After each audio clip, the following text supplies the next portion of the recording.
sobre todo que somos una familia en Cristo y cuerpo. Y ustedes son miembros míos y yo soy miembro de ustedes, así que hermanos y hermanas, me siento como en casa y en familia porque así Dios quiere que seamos.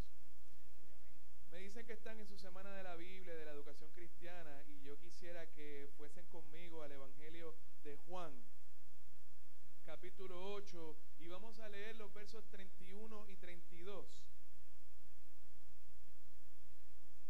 Evangelio según San Juan, capítulo 8, versos 31 y 32.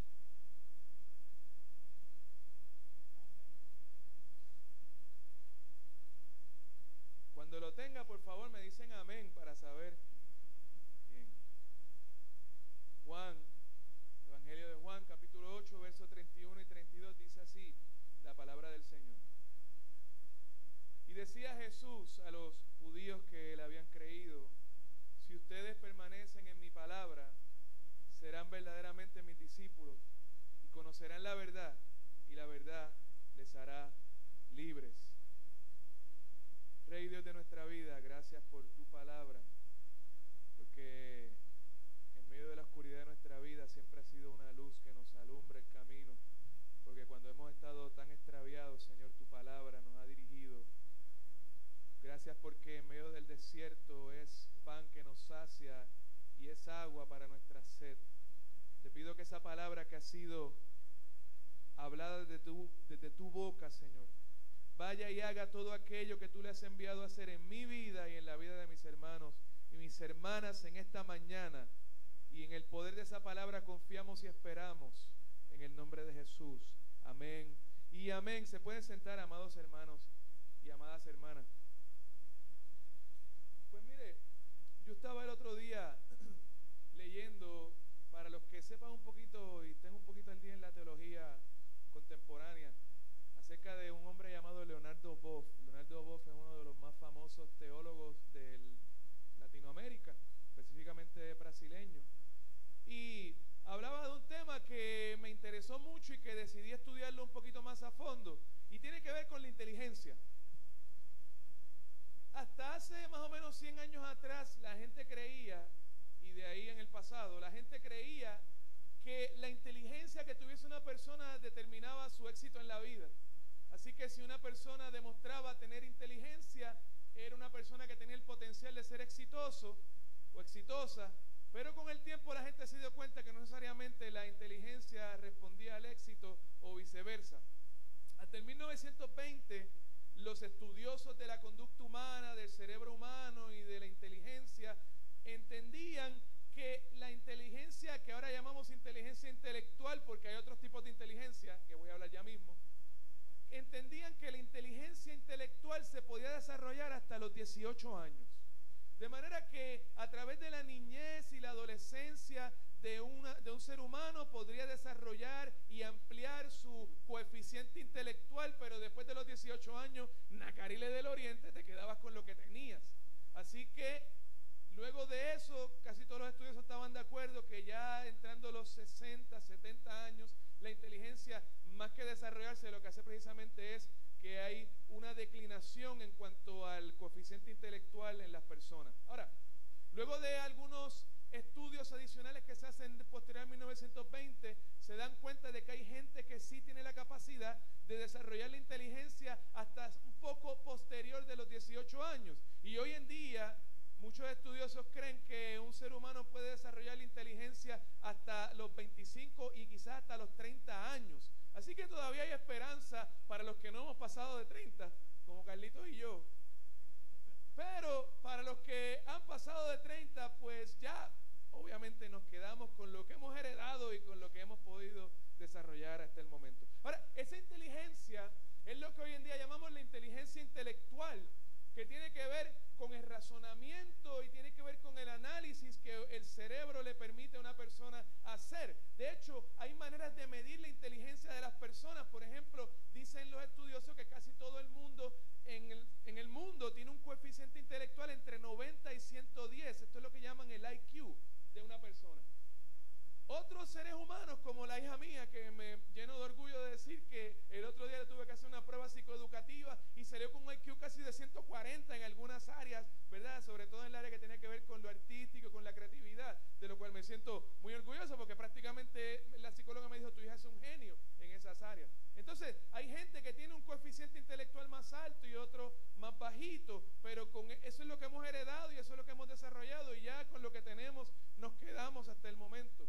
Ahora bien, en el 1995, un hombre llamado Daniel Goleman escribe un libro muy famoso que se llama La inteligencia emocional. Mucha gente se daba cuenta de que personas con un alto coeficiente intelectual, personas muy brillantes y muy inteligentes, no podían tener éxito en la vida. Y no sé si quizás usted ha conocido a alguna persona que estudió con usted, quizás tenía las mejores notas en la escuela, las mejores notas en la universidad, pero definitivamente en la vida no ha tenido las mejores notas, no puede tener éxito en la vida. Así que empezaron a entender que el ser humano tiene otros tipos de inteligencia, y este hombre lo llama inteligencia emocional. De esto se ha escrito mucho, y si usted entra a Google, Internet y navega, usted va a encontrar muchísimo que por muchos años se ha escrito acerca de lo que es la inteligencia emocional. Ahora, la inteligencia emocional tiene que ver con la manera que un ser humano puede controlar sus emociones, puede trabajar con su automotivación y puede trabajar con las relaciones interpersonales. De repente una persona con un coeficiente intelectual altísimo puede ser muy brillante, pero estar colgada en las relaciones interpersonales, no saber cómo controlar sus emociones. Pero de repente una persona que tiene un alto nivel de inteligencia emocional, aunque quizás tenga poco nivel de inteligencia intelectual, puede tener buenas relaciones, puede controlar muy bien sus emociones y puede también ser una persona de mucha automotivación. Por lo tanto, los científicos que estudian esta área de la conducta humana han llegado a decir que probablemente el 70% de la probabilidad de éxito de una persona en la vida se debe no a la inteligencia intelectual, sino a la inteligencia emocional. Y solamente dejan un 30% a la inteligencia intelectual. Hoy en día sabemos que gente que no tiene un altísimo nivel de inteligencia intelectual sí puede tener un alto nivel de éxito en la vida. Ahora, esto no tiene nada que ver con lo que yo voy a predicar en el día de hoy, pero aquí es que voy a llegar. Y es que en este descubrimiento y en el estudio del cerebro y de las capacidades del cerebro y las actividades neuronales del cerebro, se ha descubierto que hay otra inteligencia que sí nos atañe a todos nosotros y nosotras que estamos aquí. Y es lo que han llamado la inteligencia espiritual. Esto no se lo inventó un concilio, ni se lo inventó el Papa, ni se lo inventó tampoco el seminario evangélico. Estos son científicos, neurocientíficos, que están afirmando que el ser humano también tiene una inteligencia espiritual. Y le explico. A finales del siglo pasado y comienzos de los años 2000, con el adelanto en la tecnología de los escáneres y de las maquinarias que se utilizan para estudiar el cerebro, comenzaron a ver qué tipo de actividad neurológica en el cerebro se activa y se excita dependiendo de la actividad que la persona esté haciendo. Se dieron cuenta que las personas que han tenido o que tienen experiencias significativas y profundas en la vida, religiosas o espirituales, se le activa y se le excita neuronalmente un área que tenemos aquí al frente en lo que llaman el lóbulo frontal del cerebro, y eso los científicos, los neurocientíficos lo han llamado el punto de Dios en el cerebro, el God Spot. Si usted busca en internet va a encontrar mucho también que se ha escrito acerca de esto. Así que los neurocientíficos están diciendo que ya se ha encontrado un lugar en el cerebro donde se encuentra la espiritualidad en el ser humano. Ahora, los últimos adelantos que se han hecho en esto es que no hay solamente un área en el lóbulo frontal, sino que también en el lado parietal derecho del cerebro se ha encontrado otra área y en otras regiones del cerebro. Por lo tanto, se ha llegado a decir que nuestro cerebro no solamente tiene un punto de Dios, sino que hay una red de Dios en nuestro cerebro. Lo tremendo de esto es que por muchos años el discurso de la iglesia ha sido que el ser humano tiene un vacío. Perdónenme que estoy un poco afónico, me van a salir varios gallos, así que sí, hay agua, perfecto. Que el ser humano tiene un vacío y lo hemos llamado vacío en el corazón, vacío en el espíritu, pero ya en el siglo XXI los neurocientíficos han descubierto que el cerebro humano ha sido creado con una red de Dios donde es necesario para el desarrollo de nuestro cerebro y de nosotros como seres humanos, que nosotros tengamos estas experiencias espirituales y de profunda significación que va a activar la red de Dios en el cerebro tuyo y en el cerebro mío. A mí me parece interesante cómo la ciencia, los científicos y científicas están llegando a hacer afirmaciones como esta que demuestran que tú y yo hemos sido creados con un propósito, con una razón en la existencia, y es de que podamos tener un encuentro, que el Dios que se encuentra con nosotros y nosotras, y nosotros también encontrarnos con ese Dios, y ya nuestro cerebro viene de fábrica preparado para ese encuentro, porque nuestro cerebro tiene la red de Dios ya incluida. Ahora, como mismo se puede desarrollar la inteligencia intelectual, porque a través de los años, en nuestra niñez, adolescencia y juventud, podemos desarrollar o estancar la inteligencia intelectual. Asimismo, se dice que podemos desarrollar la inteligencia emocional. De hecho, para darles esperanza a los que tienen un poquito más años que yo, los neurocientíficos están diciendo que la mayor madurez de inteligencia emocional que se puede alcanzar en la vida está más o menos por los 60 y pico de años. Que casi todo el mundo en esa edad es que llega a tener el más alto coeficiente de inteligencia emocional. Pero también la inteligencia espiritual es algo que se puede desarrollar y que no tiene límite de edad como la inteligencia intelectual. Por lo tanto, lo que tú y yo hacemos en la iglesia muchas veces no es otra cosa sino desarrollar nuestra inteligencia espiritual. Y usted puede salir hoy de este lugar y afirmar: quizás no tenga el coeficiente intelectual más alto, pero sí puedo llegar a ser una persona inteligente espiritual.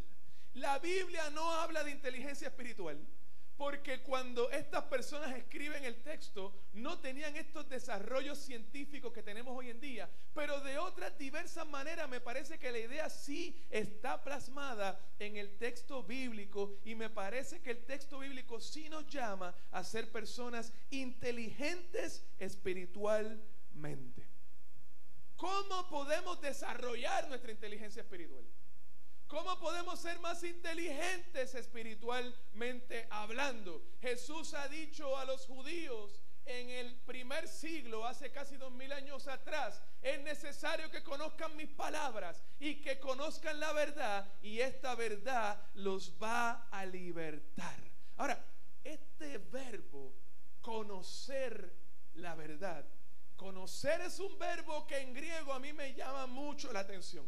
Es usado en varias ocasiones en el Nuevo Testamento. De hecho, para el verbo saber o conocer hay varias palabras griegas que se pueden utilizar. Por ejemplo, oida. Oida es un verbo que utiliza el Nuevo Testamento para hablar de conocer algo, pero es un conocimiento superficial. Es simplemente saber que algo está o que algo es, pero no es un conocimiento profundo. Pero cuando en el Nuevo Testamento los autores bíblicos quieren hablar de un conocimiento profundo, utilizan la palabra gnosis. Gnosis. Y gnosis significa no solamente un conocimiento profundo de algo, sino un conocimiento que implica experimentar lo que uno conoce. Cuando la Biblia habla de que el ser humano necesita conocer a Dios, lo que está diciendo no es que el ser humano tenga un conocimiento de lo que es Dios superficial, informativo, sino que el ser humano tenga un conocimiento profundo de lo que es Dios, a tal nivel que el ser humano, a través de ese conocimiento, pueda experimentar a Dios en su vida. En la Biblia, cuando dice conocer a Dios, no es el que va por ahí y te dice: sí, yo creo en Dios, sí, yo sé que Dios existe. Eso sería saber acerca de Dios. Pero conocer a Dios es cuando nosotros lo hemos conocido tan y tan profundamente que hemos sido impactados porque hemos precisamente experimentado la divinidad en nuestra vida. Y yo le aseguro, hermanos y hermanas, que hay gente que lleva más de 50 años en la iglesia que todavía no han llegado al conocimiento profundo que es experimentar a Dios. Ahora, cuando uno analiza lo que Jesús le está diciendo a la gente, necesitan conocer profundamente y experimentar la verdad. Entonces yo comienzo a pensar en el concepto de la inteligencia espiritual. Y yo me doy cuenta que Jesús lo que está diciendo es: necesitas tener experiencias que te hagan desarrollar tu inteligencia espiritual. Para mí eso es la gnosis, el conocimiento profundo. Experiencias que me hagan desarrollar la experiencia espiritual. Mucha gente ha leído este texto de conocerás la verdad y se creen que este texto significa leerás la Biblia y ya serás libre. Pero yo, que llevo años estudiando la Biblia y que soy profesor en la Universidad Teológica del Caribe de Biblia y que he aprendido tanto acerca de la Biblia, me doy cuenta que simplemente leer la Biblia no nos da la gnosis, no nos da la inteligencia espiritual. De hecho, mire qué interesante esto. Cuando yo tenía 14 años, yo era como un chamaquito loco. Yo recuerdo que yo no era convertido, ¿sabes? Yo no vengo de familia cristiana. Y un día mi mamá decide asistir a una iglesia bautista allá en Levittown, de donde yo soy. Y yo pasé al frente de un llamado que hicieron en conversión, pero yo no sabía lo que estaba haciendo, ¿verdad? Pero yo siempre he sido así medio crítico, por eso digo que yo siempre he sido medio loco. Y entonces me dio con que yo quería saber cuál era la verdad. Independientemente de lo que predicara el pastor, independientemente de lo que la gente dijera en la iglesia, yo quería llegar a mis propias conclusiones. Así que cuando llegaba a la escuela por la mañana, dejé de hablar con mis amigos, dejé de compartir con mis amistades y me iba para la parte de atrás de la escuela simplemente a leer la Biblia. Entonces conseguí un librito que decía la Biblia en un año y me di cuenta que en un año yo podía leerme la Biblia. Y empecé la travesía de la Biblia en un año y al año me había leído la Biblia. A los 14 años me había leído la Biblia completa de Génesis a Apocalipsis y no entendía un rayo de lo que estaba leyendo, hermanos y hermanas. De hecho, cuando llegaba a esas áreas de las genealogías y fulano engendra fulano y sultano engendra sultano, yo decía: Dios, ¿qué tú quieres decirme a través de esto? Lo interesante era que había veces que había un par de días que solamente estaba en la genealogía y yo decía: Dios mío, ¿qué tú quieres hablarme a través de eso? Pero no entendía muchas cosas, no entendí ni siquiera quizás el 85% de lo que leí. Todavía no entiendo muchas cosas, hermano y hermana, pero quizás ya hemos podido desarrollar un poco más la inteligencia espiritual y acercarnos al texto. La realidad es que yo había leído la Biblia, pero la Biblia no había hecho una experiencia en mi vida, no había sido una gnosis, no había sido un conocimiento profundo y no me había ayudado a desarrollar mi inteligencia espiritual. Pero cuando nosotros realmente logramos llegar al nivel donde Jesús dice de conocer profundamente, experimentando a Dios, es no solamente cuando nos acercamos al texto, sino cuando nos apropiamos de ese texto y cuando ese texto provoca una experiencia de encuentro con la divinidad. No es simplemente leer el texto, sino cuando ese texto que fue escrito hace 2000, 3000, 4000 años atrás se convierte en un texto que habla a mi vida después de tantos siglos, y ese texto me hace experimentar el encuentro con el Dios del texto. Entonces dice Jesús, cuando tú tienes esta experiencia, tú eres verdaderamente libre. Y yo le añadiría, tú eres verdaderamente inteligente espiritualmente hablando. El teólogo más famoso, más prominente, más influyente del siglo XX, Karl Barth, que hemos tenido que leer tanto de Karl Barth, decía en un momento dado: Dios se hace presente a través de su palabra. Si tú quieres presenciar y experimentar a Dios, tiene que ser a través de su palabra. Si tú quieres desarrollar tu inteligencia espiritual, mi hermano y hermana, tú tienes que provocar un encuentro con la palabra de Dios que ha sido escrita directo de la boca de Dios para transformar tu vida y la mía, y para provocar que tu vida y la mía sean impactadas con esta experiencia. Entonces, cuando uno se acerca al texto, hermano y hermana, pero con el deseo de desarrollar la inteligencia espiritual, con el deseo de conocer profundamente el texto y al Dios del texto, uno se encuentra con cosas cosas sumamente interesantes. Por ejemplo, comienzas a leer la Biblia en el libro de Génesis y allí te encuentras con el Dios que lo crea todo de la nada. Tú sabes que la diferencia del relato de creación del cristianismo y del judaísmo y con otras religiones es que el Dios nuestro, el Dios de la Biblia, el Dios del cristianismo, es un Dios que crea todo. En latín. El concepto teológico es ex nihilo. De la nada Dios lo ha creado todo. Dios no tenía una materia prima, ni esto fue una lucha cósmica entre dioses como los mitos babilónicos, asirios. No, Dios de la nada lo crea todo. Y cuando yo me encuentro con ese texto, me doy cuenta que en mi vida, cuando no queda nada, aún de la nada, Dios sigue siendo el Dios que crea.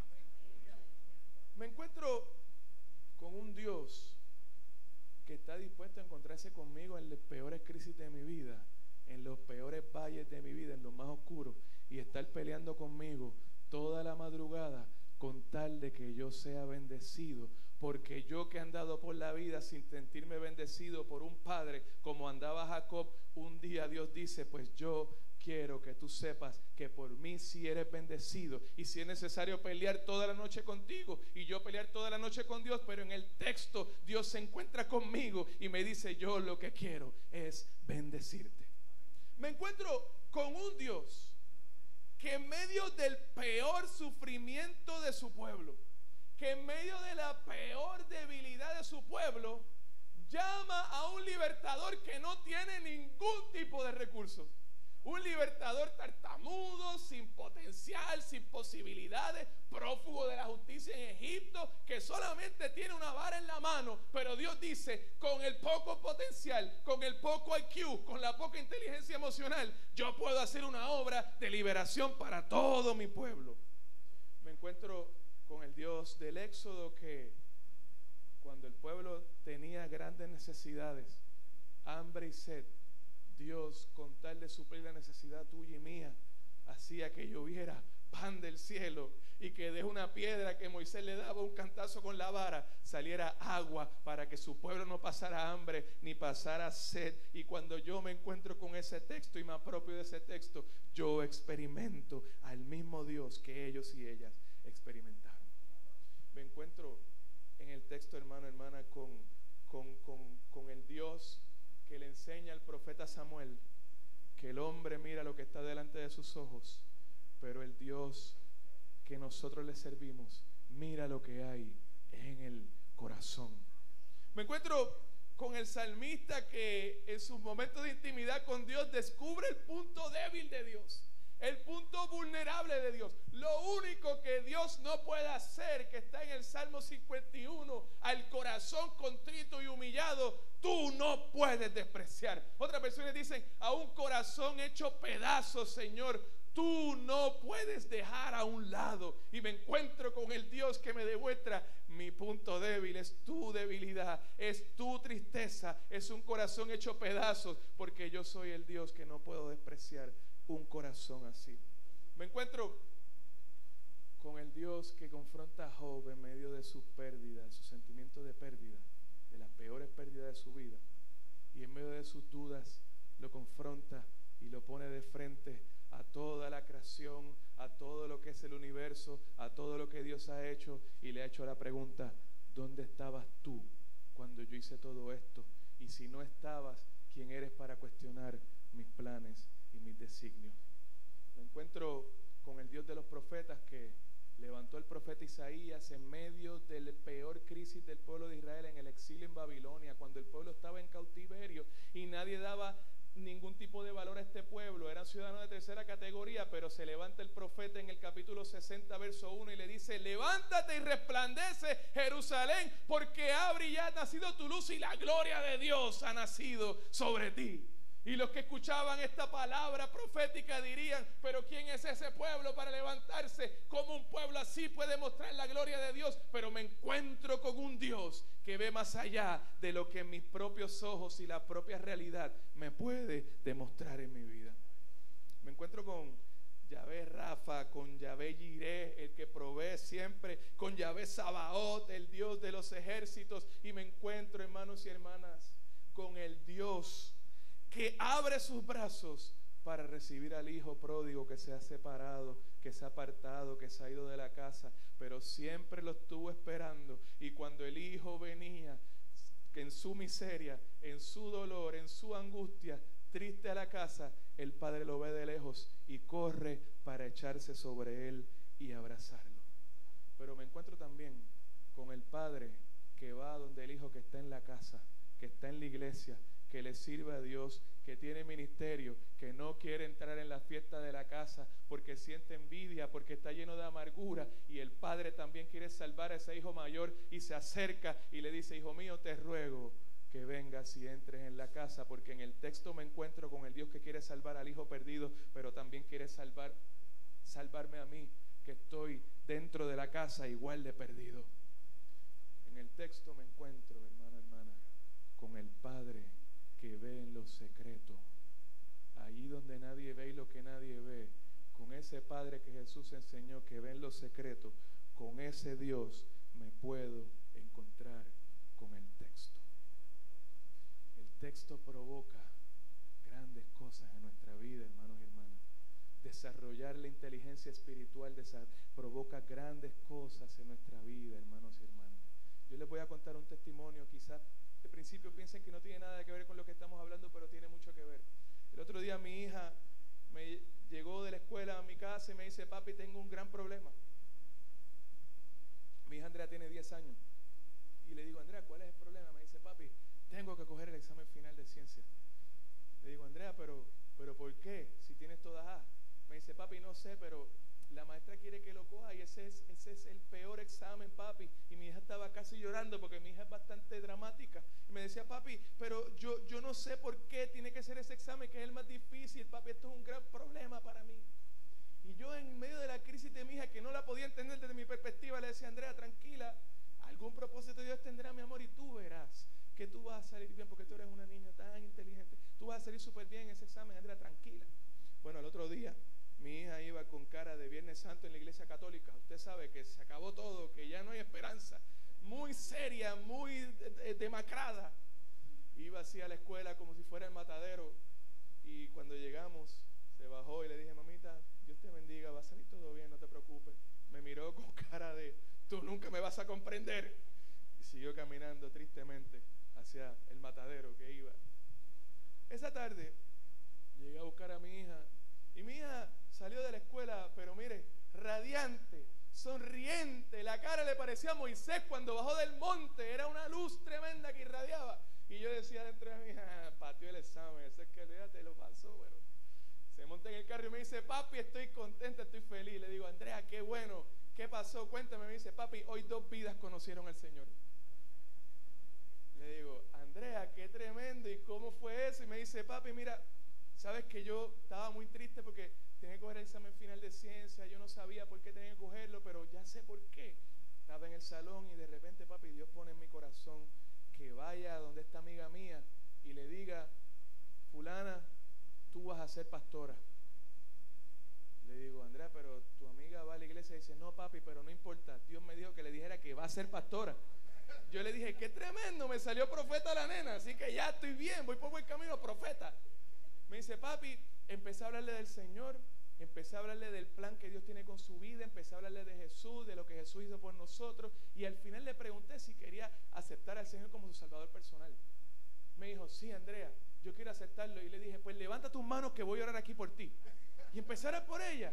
Entonces la amiga que está al lado de ella le dice: Andrea, yo te estaba escuchando y yo también quiero aceptar al Señor como mi salvador personal. Le dice: pues levanta tus manos que también voy a orar por ti. Y yo dije: qué tremendo, me salió profeta y evangelista la nena, ya estoy bien, voy bien, de dos. Entonces le digo: Andrea, pero cuéntame, ¿y qué pasó con la maestra? ¿Qué decía la maestra? Le decía: papi, tranquilo, la maestra es cristiana y ella sabe los asuntos de nuestro padre. Y yo: pues perfecto, no hay ningún problema. Entonces me dice: papi, ya sé para qué Dios quería que yo fuera en estos días a la escuela. Le digo: pues claro, Andrea, para que esas vidas conocieran al Señor. Me dice: no, papi, para darle seguimiento a las vidas que conocieron al Señor. Así que me salió profeta, evangelista y pastora la nena. Así que de 3-3, ya estamos súper bien. Bueno, al otro día, a los 2 días después de eso, me llama mi suegra y me dice: mira, me llamó un hermano de la iglesia, se llama Alex. Alex tiene una amiga que va donde él le dice: Alex, en la iglesia que tú vas hay una niña que se llama Andrea. Alex le dice: bueno, Andrea, así de Andrea, la que me parece ser es la nieta de los pastores. Me parece que esa debe ser la Andrea que tú dices. Le dice: ¿esa Andrea estudia en San Francisco? Le dice: sí, estudia en San Francisco. Le dice: pues mira, yo no sé quién es Andrea, y yo no sé. Esto me da alergia a hablar de estas cosas, ¿sabes? A menos que haya mucho polvo aquí que no limpio hace tiempo. Le dice: yo no sé quién es Andrea, y yo no sé qué Andrea le dijo a mi hija, pero ese día mi hija llegó a mi casa y es una niña totalmente diferente. Entonces, uno ve estos testimonios y uno se da cuenta que mi hija ha desarrollado su inteligencia espiritual a su corta edad. Pero en el caso de mi hija, quizás nosotros le hemos provocado que ella pueda desarrollar su inteligencia espiritual y desarrollando su inteligencia espiritual logre alcanzar aquellos propósitos para los cuales fue llamado y para los cuales Dios la creó. Pero entonces yo me pongo a analizar esta situación y me doy cuenta que en mi caso no necesariamente me provocaron poder desarrollar la inteligencia espiritual. Vengo de un hogar que ambos padres eran drogadictos. Mi papá se divorciaron cuando yo tenía 9 años y en mi casa vi cuchillo polar, en mi casa vi lucha libre, pero no por televisión sino en vivo. En mi casa vi un montón de cosas que se supone que en mi niñez y mi preadolescencia no viese. Y me pongo a investigar sobre mis antepasados y me doy cuenta que mi papá y mi mamá tienen ese tipo de problemática en la vida porque a su vez sus papás y sus mamás también lo tenían. El papá de mi papá era un hombre que era tan y tan alcohólico que a veces se perdía 3 o 4 días por la isla y cuando regresaba ni siquiera podía saber dónde estaba su casa y mi papá tenía que ir corriendo detrás del carro de mi abuelo hasta que se montara y le dijera: papi, vente que por aquí esta es tu casa. Mi papá tuvo que pasar por ese tipo de experiencia, pero el papá de mi abuelo era un hombre que era tan y tan alcohólico que dicen que tenía un montón de cuerdas de terreno en todo lo que es Arecibo, Isabel y toda esa área, por donde hoy en día pasa la autopista. Mucho de ese terreno era de mi bisabuelo, pero mucho de ese terreno lo vendió en 10, 15 y 20 dólares sencillamente por una caneca de ron, porque decidieron destruir sus vidas. Y lo importante de esto es que a la misma vez que iban destruyendo sus vidas, iban destruyendo a los que venían después de ellos y todo se convirtió en un ciclo destructivo. La mamá de mi mamá fue alcohólica, el papá de mi mamá fue esquizofrénico, muchos años en tratamiento psiquiátrico. La mamá de mi abuelo fue esquizofrénica y se suicidó dentro de su condición esquizofrénica. Y yo me pongo a ver esto y yo digo: ¿cuáles son mis antepasados? ¿De dónde vengo yo? ¿Qué se supone que yo fuera en la vida? Porque se supone que ese ciclo continuara conmigo, y como venía un ciclo destructivo por parte de mi mamá y por parte de mi papá, ese ciclo tenía que continuar conmigo en mi vida. Pero hermano y hermana, cuando nosotros tenemos un encuentro con el Dios, un encuentro profundo que nos hace experimentar a Dios, entonces todo comienza a cambiar en nuestra vida. Cuando nosotros logramos desarrollar la inteligencia espiritual en la red de Dios que está en nuestro cerebro, entonces nuestro destino, que ya estaba marcado, señalado y etiquetado, comienza a cambiar en el destino para el cual Dios sí nos ha creado. Y de repente un día, cuando tenía yo 14 años, el psiquiatra le dijo a mi mamá: tu hijo va a ser un drogadicto y un alcohólico y lo vas a ver en las cunetas metiéndose droga, porque es el cuadro clínico que yo tengo de tu hijo. Hermano, hermana, hace 22 años de eso. Hoy estoy aquí predicando la palabra de Dios, y no solamente eso, sino que mi hija, mi familia ha sido transformada y cambiada por esa experiencia. Porque cuando experimentamos al Dios de la palabra, estamos experimentando nada más y nada menos que la propia palabra, que es Jesús. Y cuando Jesús se hace real en nuestra vida, cuando Jesús se hace palpable en nuestra vida, cuando nos apropiamos de la palabra de Dios que estaba en el principio con Dios y que era Dios, entonces nuestra vida comienza a girar hacia el destino para el cual Dios la ha creado. Hermano y hermana, hay muchas crisis en la vida que no las vas a poder superar a menos que desarrolles tu inteligencia espiritual. Y tú desarrollas tu inteligencia espiritual acercándote a este texto, acercándote a esta palabra, pero no solamente para saber qué dice, sino para permitir que esta palabra impacte tu vida, que permitir que tú te puedas apropiar de esta palabra y permitir que esta palabra provoque la experiencia del encuentro con el Dios de la palabra, que cambie y que transforme nuestra vida. Yo creo que es la hora y es el tiempo de que la iglesia sea la iglesia de la palabra, la iglesia que desarrolla su inteligencia espiritual. A lo mejor llevas años en la iglesia y te has conformado con lo que hasta ahora has tenido y te has estancado donde estabas. Como el cojo, como el paralítico de Betesda, que llevaba 38 años en el estanque esperando a ver si se movían las aguas, pero como no podía llegar a las aguas, se había conformado con vivir allí, y estaba cerca del templo y estaba cerca de la ciudad, pero se había conformado con estar allí. Pero Dios no quiere más gente que se conforme con estar en el estanque. Dios quiere sacar la gente del estanque y que la gente entre en una experiencia de río de agua viva, que significa un fluir continuo de Dios hacia esa inteligencia espiritual que Dios quiere otorgar. Es hora de que nosotros seamos desafiados por Dios, de que seamos retados por Dios, de que se nos mueva el piso, hermano y hermana, de que se nos muevan los cimientos, de que nos demos cuenta que hay más de Dios para nuestra vida, pero que es nuestra responsabilidad desarrollarlo, porque ya la red de Dios está en nuestro cerebro. Los propios científicos lo han descubierto y es tiempo de que esa red de Dios dé el fruto que Dios quiere que dé en nuestra vida. Hay gente, hermano y hermana, creado para dar 10, 100 por uno, y se ha conformado con 30 por 1 y con 60 por 1. Hay gente de 60 por 1 que se ha conformado con 20 por 1. Hermano y hermana, no es momento de conformarnos, es momento de confrontarnos con el texto. Y el texto siempre nos va a desafiar la vida, nos va a retar de parte de Dios y va a provocar en nuestra vida que haya un crecimiento y un desarrollo para la gloria del Señor. Yo quisiera terminar en esta mañana declarando una bendición sobre tu vida. Cuando los judíos y judías se reunían en el santuario y dedicaban sus sacrificios y su adoración a Dios, los judíos y judías esperaban el momento de la finalización, porque en ese momento se paraba el sumo sacerdote frente al pueblo, y el sumo sacerdote declaraba una bendición sobre ese pueblo, y ese pueblo sabía que esa bendición del sumo sacerdote no era de parte de aquel hombre, sino era de parte de Dios. Y hacía lo que yo le estoy invitando a usted que hagamos con el texto: se apropiaba de aquella bendición. Decía, esta bendición es mía, es para mí. Se la metían en el corazón, en la mente y en el espíritu. La red de Dios en su cerebro se activaba y aquella gente podía vivir según la bendición que había recibido.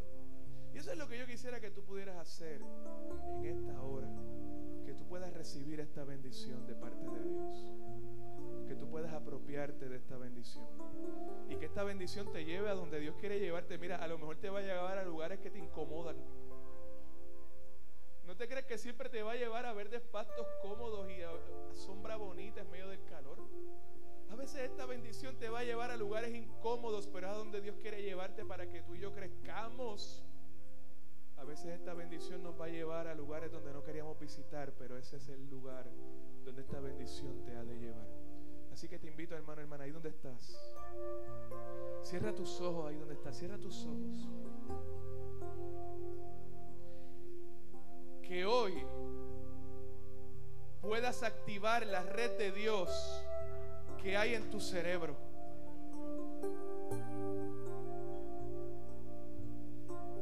Que hoy puedas abrir tus ojos y entender que largo camino te resta. Que hoy puedas recibir esta palabra, apropiarte de ella y metértela en el corazón. Que hoy esta palabra provoque transformación y milagros en tu vida.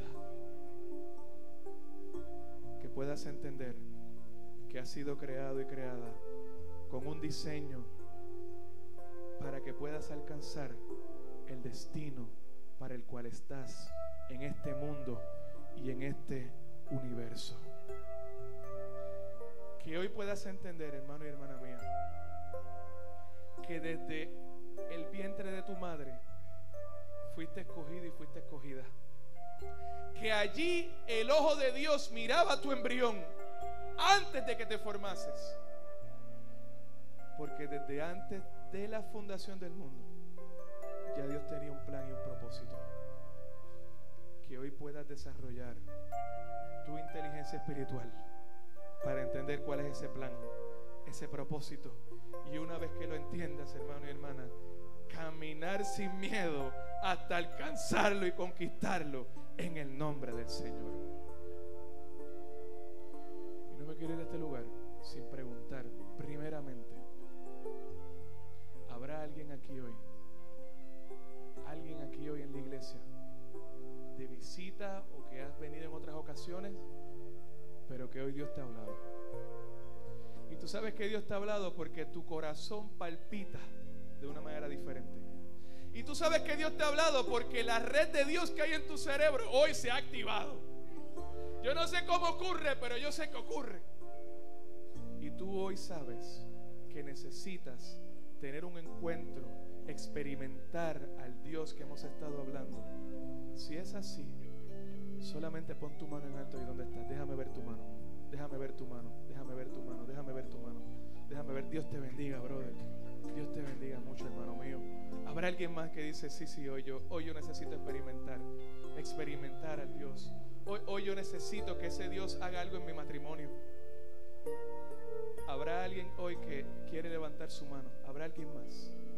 Ahí donde estás, déjame ver tu mano. Déjame ver tu mano. Yo siento el celo del Espíritu en esta hora.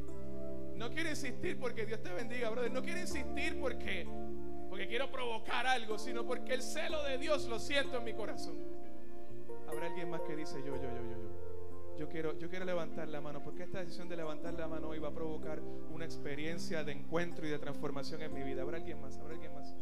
No te vayas de aquí sin tener esa experiencia que yo te he hablado, que cambió mi destino, que cambió mi futuro, que cambió la historia que habían dicho acerca de mí. A mí me habían etiquetado, me habían señalado, me habían dicho lo que iba a ocurrir con mi vida, pero Dios tenía otra idea. No te vayas de aquí sin la idea de Dios. ¿Habrá alguien más? Solamente pon tu mano ahí donde estás. Dios te bendiga. Hermanito mío, por favor, hermanito mío, pasa por aquí, vente por aquí. Yo quiero orar por ti. Yo quiero orar por ti. Dios te bendiga, hermano. Ven por acá, hermano. Yo quiero orar por ti. Ven por acá, hermano. Por favor, acompáñame aquí. Yo quiero orar por ustedes. Gloria a tu nombre, Señor. Gracias. Gracias, Padre. Gracias, Señor. Gracias, Señor. Qué bueno. Dios les bendiga, hermano y hermana. Hermano, hermana, ¿habrá alguien más? ¿Habrá alguien más que hoy dice, yo necesito hoy una experiencia, un encuentro? Yo necesito hoy que mi vida también cambie de rumbo. Yo necesito hoy. El altar está abierto para ti, hermano y hermana mía. Padre, gracias.